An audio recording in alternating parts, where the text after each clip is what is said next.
इसमें जो आता है शुरू में, सो देखिए वर्ष 1919 ईस्वी में के मॉन्टेग्यू चेम्सफोर्ड एक्ट में 10 वर्ष पर इसकी समीक्षा हेतु संवैधानिक आयोग का गठन का प्रावधान किया गया। आयोग को यह देखना था कि यह अधिनियम व्यवहार में कहाँ तक सफल रहता है तथा उत्तरदायी शासन दिशा में कहाँ तक प्रगति करने की स्थिति में है। नवंबर 1927 ईस्वी में साइमन कमीशन अथवा भारतीय संवैधानिक आयोग की नियुक्ति तत्कालीन कंजर्वेटिव ब्रिटिश प्रधानमंत्री स्टैनली बाल्डविन द्वारा जॉन साइमन की अध्यक्षता में गठित इस आयोग में कुल 7 सदस्य थे।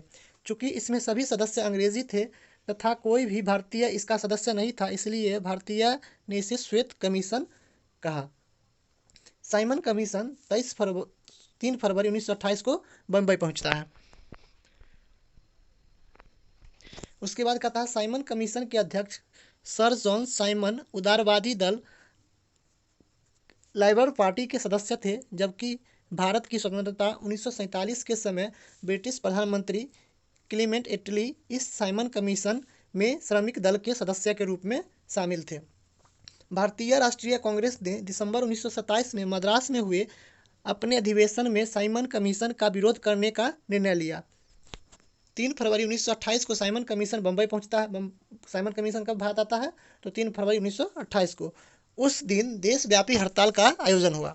उसके विरोध में क्या किया गया? हड़ताल किया गया। साइमन कमीशन जहां गया वहां पूर्ण हड़ताल रखी गई।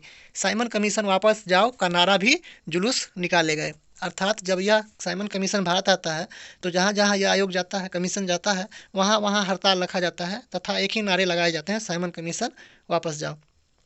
लाहौर में साइमन कमीशन के विरुद्ध में जुलूस का नेतृत्व करते समय पुलिस के लाठीचार्ज में लाला लाजपत राय गंभीर रूप से घायल हो गए तथा उनकी मृत्यु हो जाती है।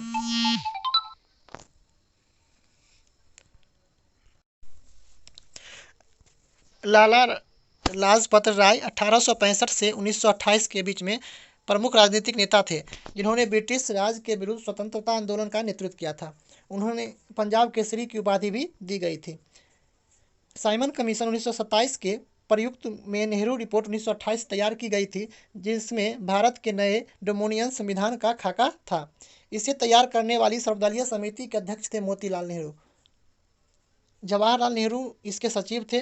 2 मुस्लिम सहित 9 लोगों ने इस समिति के सदस्य थे। नेहरू रिपोर्ट 1928 में भारत के लिए पूर्ण स्वतंत्रता के स्थान पर डोमिनियन स्टेट अधिराज्य की दर्जा की बात की गई थी। इसमें सांप्रदायिक आधार पर निर्वाचक मंडलों के स्थान पर अल्पसंख्यक हेतु आरक्षित स्थानों के लिए संयुक्त निर्वाचन क्षेत्र का प्रस्ताव था। साथ ही इसके तहत प्रस्तावित संविधान में भारतीयों के लिए भाषण देने, समाचार पत्र निकालने, संभाग करने, संगठन बनाने आदि की स्वतंत्रता के अधिकार सहित मौलिक अधिकारों का भी प्रावधान किया गया था।